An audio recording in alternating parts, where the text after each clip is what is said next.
Alright guys, welcome to the channel. We're playing Sherlock Holmes Crimes and Punishments, and this is the last case, a half moon walk. So let's just dive into it. Let's see what it is about. Where are you going, Holmes? Have you been invited somewhere? We have been invited, Watson. We have. Where to? To the Baker Street Irregulars' annual dinner. They sent us an invitation. It is on the table. A dinner? How could those street urchins afford anything like that? I can't understand your interest in them, Holmes. They're dirty. They wouldn't hesitate to steal your wallet. Watson, you should be excited. It is a secret dinner. Its location changes every year. Read the menu. Sounds mouth-watering. All right. We, the secret police of Baker Street, invite you, Sherlock Holmes, and Dr. Watson to our annual dinner. Menu, entree, frozen rat head salad. Is this a joke? Not at all. Pray continue. Main course, sow's udder in Danny Nutcracker's way. Ah, sounds disgusting, Holmes. Hedgehog goulash. Street turnips in homemade juice. And it goes on. Ah, I can hear them on the stairs now. Oh, we can't go there. We can't eat that. Watson, you'll hurt the feelings of those poor children. We have to go. Oh, Mr. Holmes. It is fine, Mrs. Hudson. Mr. Holmes! Wiggins, Dr. Watson is getting ready. He will be delighted to join us. You don't look well, my young man. Is there something wrong? Don't tell me the dinner is cancelled. Mr. Holmes is my brother Leighton. He's in a prison cell. They say he's killed 2 men. You have to help us, Mr. Holmes, 'cause I know he didn't do it. Where is he now? From what I've heard, they took him to the yard and they gave him a good beating already. You know what they're like. They'll hang him. They won't look any further. Holmes, we have to help him. Well, and forget about the dinner? Wiggins, I'll take the case. You're fantastic, Mr. Holmes. I'll be waiting for you at the crime scene. You'll be there, right? It's on Half Moon Street in Whitechapel. Very well. Alright. So the new case arrived Half Moon Street. The menu was quite interesting. So, solve the crime at Half Moon Street, investigate the crime scene, talk with witnesses, interrogate Leighton and examine his belongings at Scotland Yard. We'll do that first. So, that is the last episode.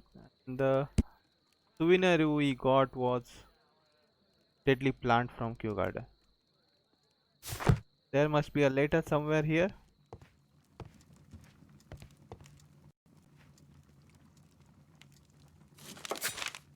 Every time we solve a case, we get a letter back. So that was from the Lady Brakenstall, and this is Albert Dunn's confession. Dear Mr. Holmes, I am writing to express my appreciation for your striking at the truth of this horrible case. At first, I could not even imagine how Miss Margaret White, such an exceptional and beautiful woman, could plan and commit such a dreadful murder with that fellow Hamish. How angry I was, but when I attempted to put myself in her shoes, I began to understand. As a talented and beautiful lady as Miss White was, she evidently could not complete her studies without money, while my father was living his high life deficient in human sympathy. Thank you for your kindness towards her. She is no longer here and I already miss her.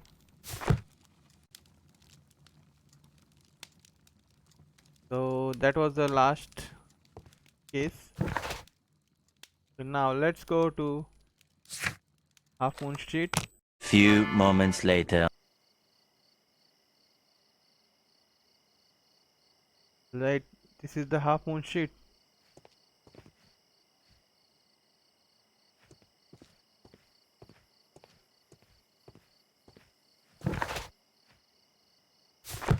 Alright, that's not the way. Holmes, poor little Wiggins needs our help.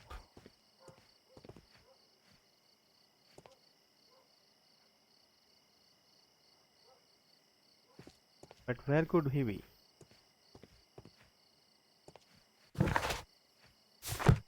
Alright, so that's not the way.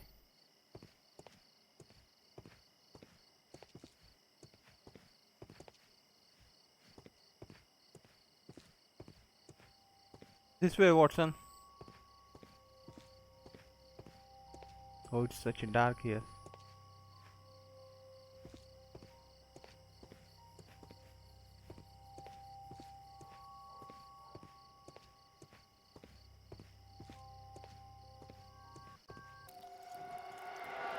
Please, gentlemen, leave the scene now. Oh, Mr. Holmes, is that you? Good evening, Constable... Constable Marrow. I was here with Inspector Aberline during the Ripper case, Mr. Holmes, back in '88. But then this is nothing like that case. With this one, we've got the murderer, the weapon, and the statements, which speak for themselves. Of course, Marrow. But you know that appearances can sometimes be deceiving.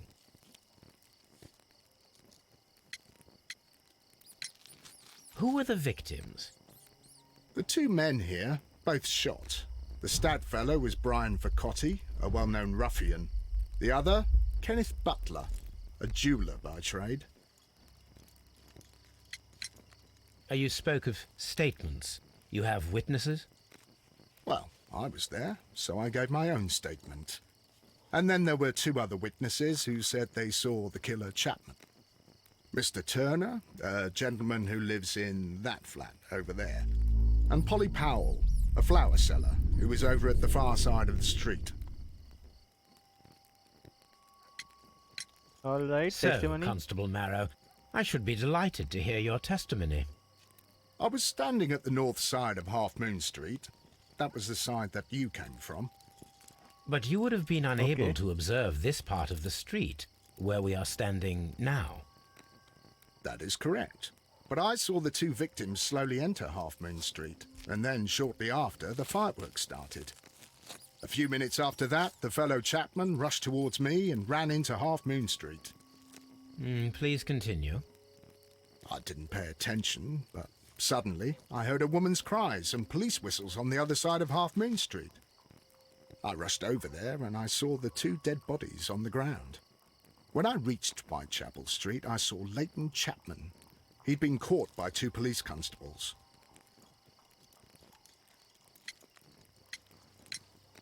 Did you hear the shots? I didn't hear any shots. The fireworks were all over the sky. They were so loud I couldn't hear anything else. What were the fireworks in honor of, Constable? Well, today's Queen Victoria's birthday, Mr. Holmes. Ah, yes, I appear to have lost track of the days. It is May now, of course. Constable Marrow, what else caught your attention while you were running through Half Moon Street? I saw nothing but rats, and I took the time to light every corner with my lamp. Did you happen to look up at Mr. Turner's window when you were on Half Moon Street at that time? Yes, I saw that the window was open, but no one was there. It was dark in the room. Constable, your statements have been of great value to me. Alright, so that was it. Let's examine the body.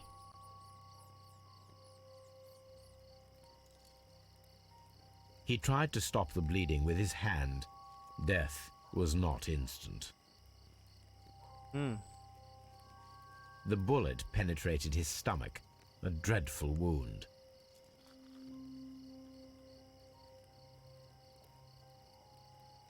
A tattoo from Westgate Prison. Vercotti must have done some time there. Alright, what else?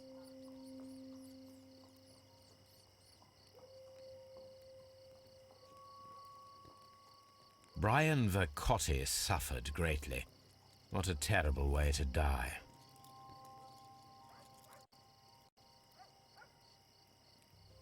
Right, where's the other guy? There he is. Kenneth Butler.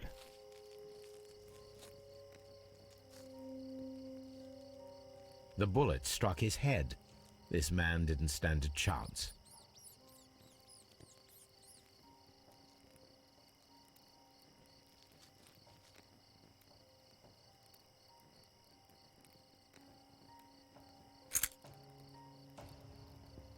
Oh, This is an ordinary key. I wonder what kind of door it opens.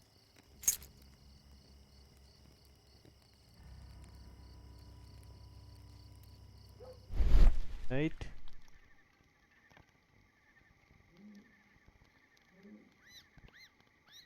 A piece of wood that has stuck between the cobblestones. Let us take a closer look.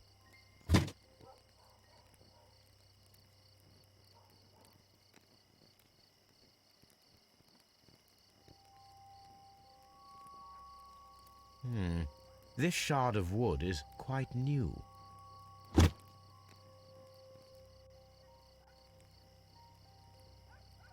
Alright, so that was there. So, anything else here? That pole.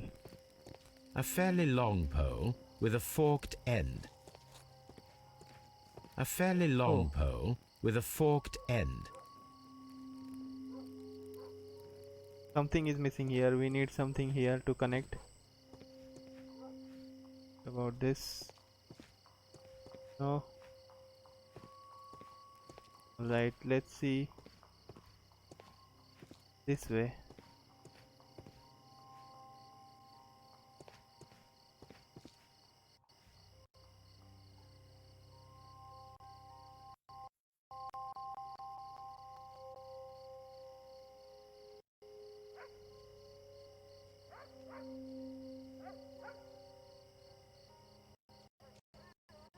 Good evening, Mr. Turner. I heard Constable Marrow reply to you as Mr. Holmes. Are you that detective gentleman? I've heard of you. And well, I know things about this evening. Excellent. Might we hear your story?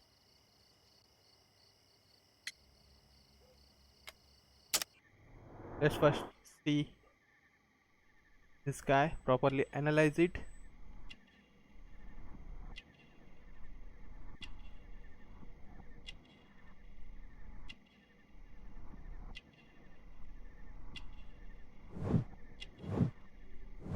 So requires support.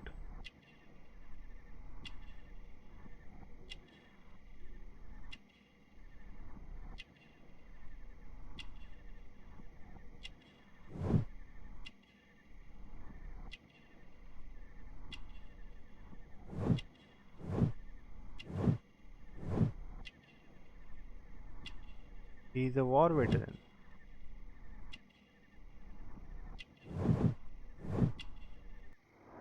Poor life. Alright. Could you tell us everything that you may have seen or heard? I was already in bed when the fireworks started. A few moments after, I clearly heard 2 gunshots from outside. Please continue. I quickly got up and I grabbed the lamp from my nightstand and I rushed towards the window. I looked down and I saw 2 bodies. And there was a man with a gun who was standing nearby. Where exactly? Well, near this body. Did he notice you? I don't think so. He rushed towards Whitechapel Street without looking around.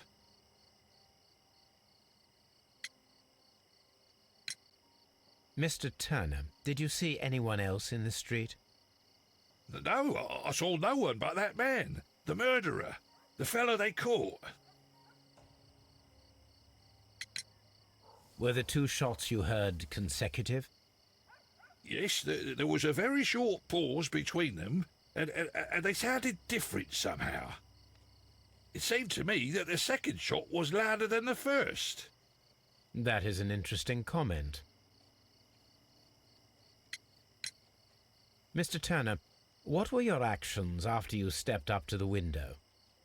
I was afraid that the man with a gun might return, so I stayed close to the window till I saw the policeman coming in the half-moon from Whitechapel. Then I walked out to tell them everything I saw. You have helped us a great deal, Mr. Turner. Alright, can we not see his room? And there's Wiggins. Let's talk with him. Wiggins? I'll do anything to save my brother, Mr. Holmes. Right.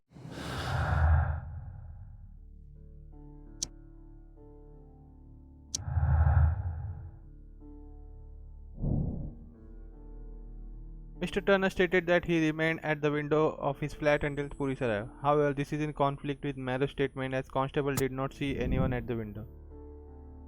Alright.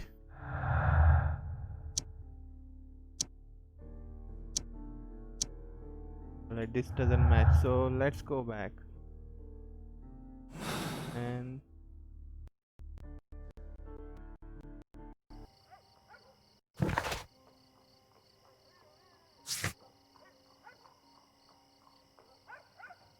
alright, we'll talk about that with the constable. So he's a 60 years of age. He is a veteran of the Crimean War, a fact of which he is very proud. His leg was most likely injured during the war.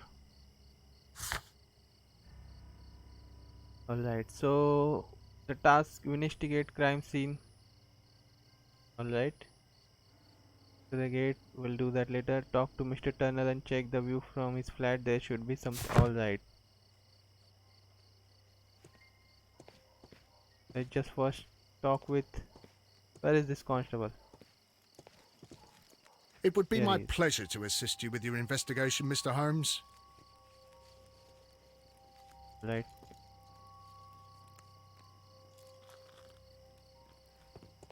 So he doesn't want to help. So let's go back to Mr. Turner.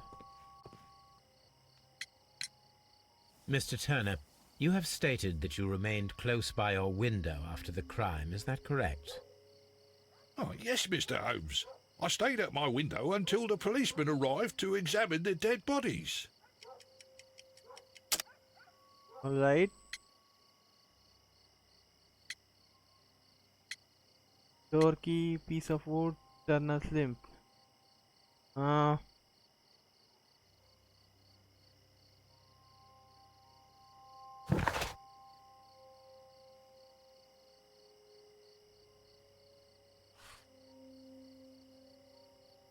Window was dark.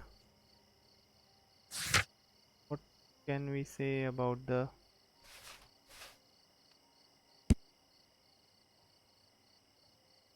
Ryan Turner? Right, he's a proud guy. He lives a poor life. Right, so a limp or Turner's contradiction.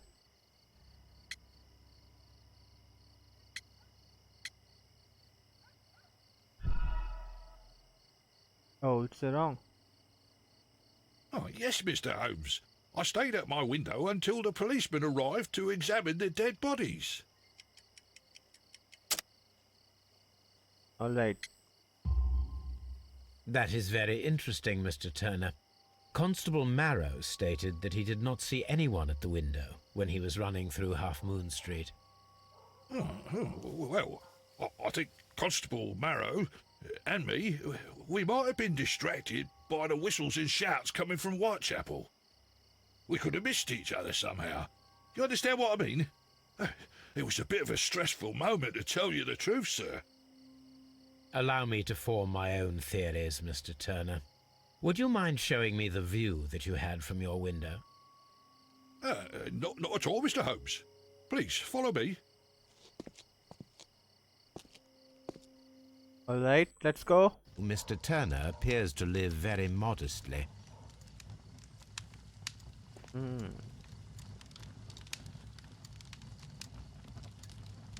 This fire is dying out.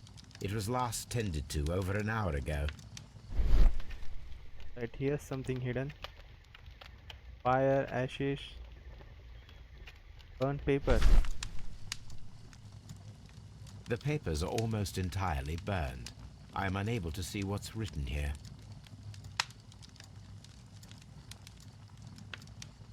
Right, what we have. These words are illegible. The papers were thrown into the fire just a short while ago.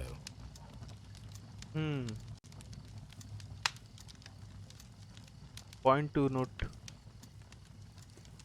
So what? Who's there?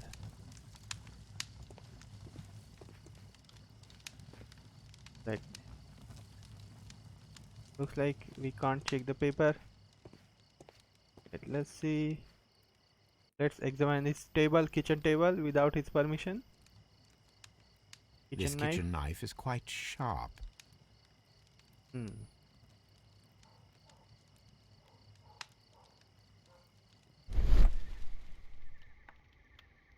Kitchen table, sweepings. Shredded paper. There are pieces of shredded paper scattered over the table. This kitchen knife was used to cut the paper.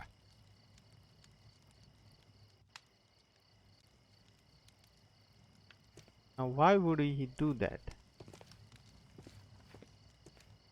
Right, anything else we can check here? Let's just see the view.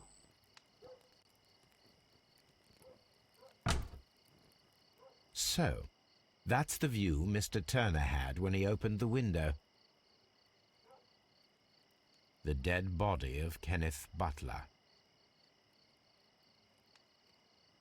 Brian Vercotti's contorted corpse. Mr. Turner had a perfect view of the crime scene. He saw the bodies clearly, and Leighton Chapman standing over them.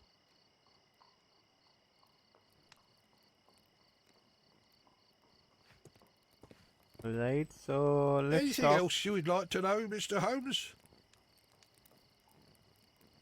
Not at this moment. We'll come back later, I guess.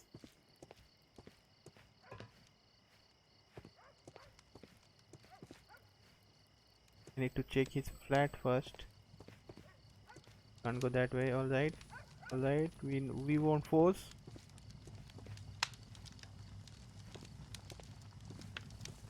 What we have here? A book of shelves.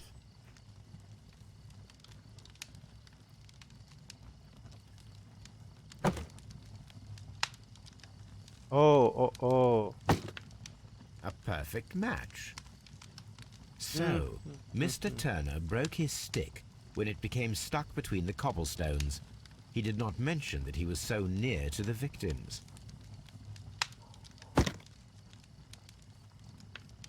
So what he was doing there? The books on this shelf are in a mess.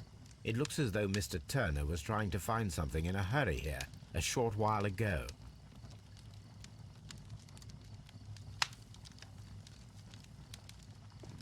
Right. What else? What else? Mr. Turner was roused from his bed by the sound of gunshots.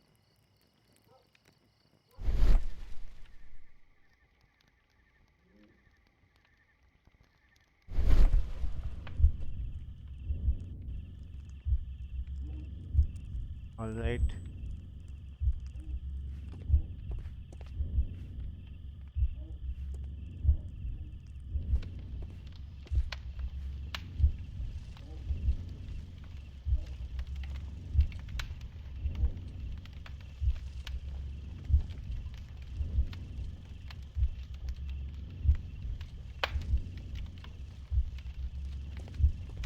Right, let's go here.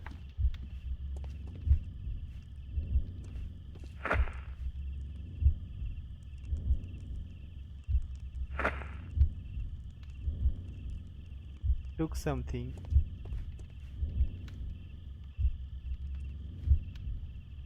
Then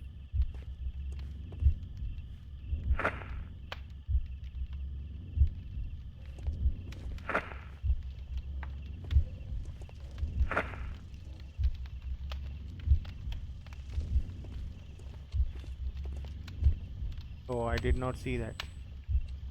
Reset it, come on. First. Then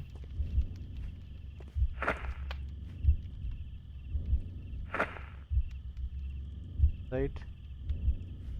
Then I guess he cut the papers with knife, thrown something into this. Then let's watch it.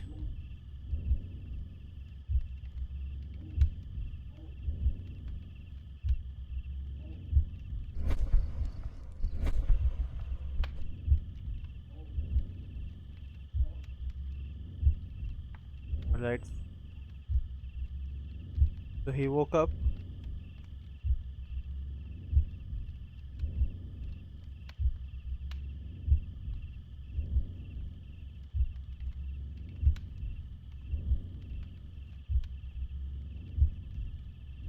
He went to the window.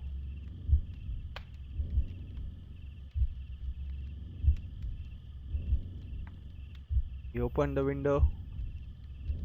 He saw there was a crime going on. Then he went downstairs.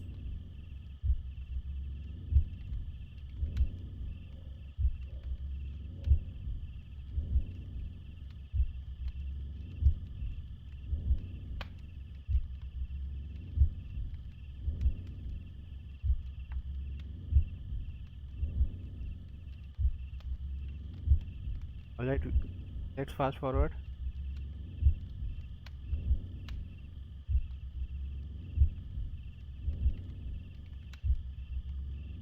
Right here he found something.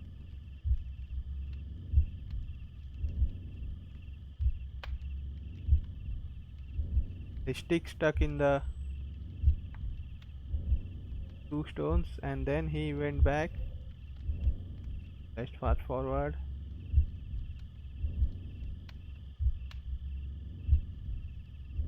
Then he came back.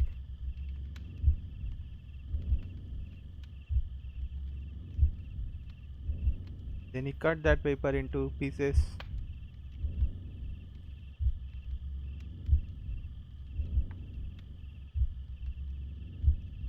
Then he thrown that paper in fire.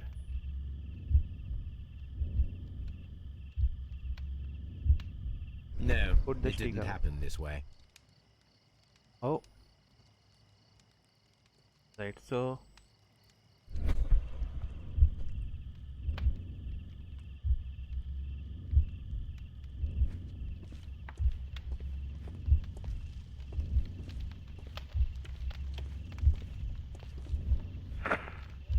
he got up, that is right.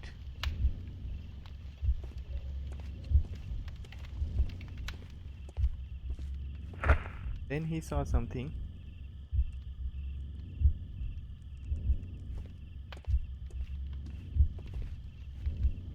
He took something. I guess not right. Then he approached to the body. Alright. He came here, took something, cut the papers. Then I guess this will be right.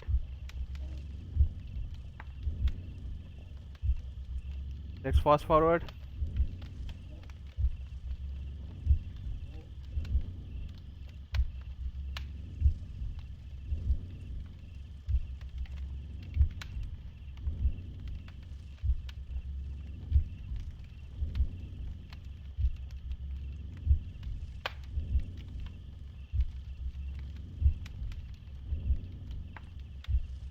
So he came downstairs here.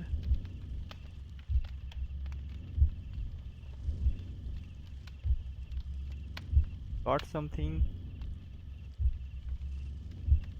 He went to his room.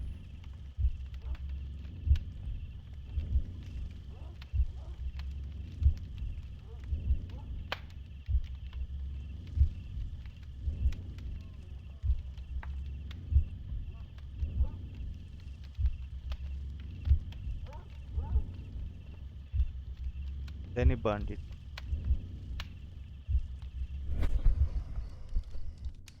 So Mr. Turner used a book to hide an object that he found on Kenneth Butler's body. The question is, what did he find? Oh. The pages he torn out was actually something to hide. Bad prints. I Right. can see prints from greasy fingers upon the cover of this book. Let us take a closer look. Well now, what a find! A precious jewel concealed inside a book.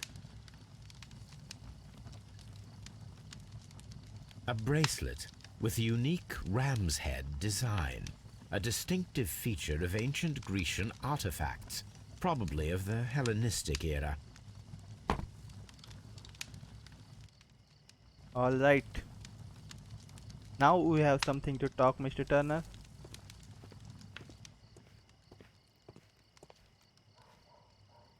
Oh oh.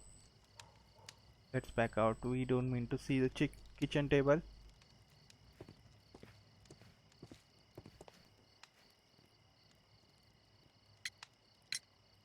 Mr. Turner, how would it be possible for a man of advanced years, such as yourself, to rush from his bed to the window in a matter of seconds, as you have stated?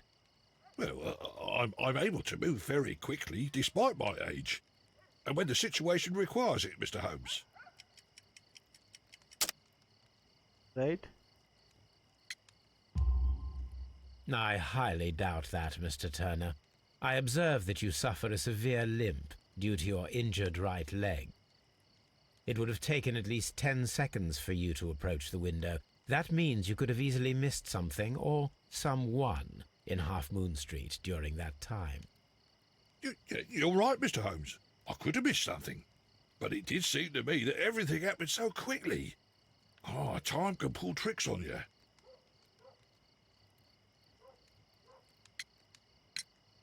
And what of everything else that you told us? Mr. Turner, it is vital that we have your complete and true statement. Mr. Holmes, I do assure you that the other things I said were most sincere. What about the antique bracelet? Mr. Turner, you were not sincere with me. Not then and not now. But Mr. Holmes... This, Mr. Turner, does not look like anything that a poor man might possess. It is worth more than the home that you live in. I can explain. No, merely correct me if I am wrong. You saw Leighton Chapman through the window. But you also noticed a glittering object on the ground, this precious jewel. You walked down and took the bracelet from the body of Kenneth Butler, and when you heard the whistles, you hurried away. That broke your walking stick. It caught fast between the cobbles. Constable Marrow was unable to see you in the window as you were climbing up the stairs on your way back to your flat. Upon returning home, you hid the precious jewel inside a book. Mr. Holmes, please don't send me to prison. I didn't do anything bad. I'm just a poor man. When I chanced upon the bracelet, I saw it as an opportunity to make a little money. I was desperate. I only took the bracelet, that's all, I swear. You made a mistake by lying to me. But you are not a criminal. I believe that. Although I must return this bracelet to its rightful owner.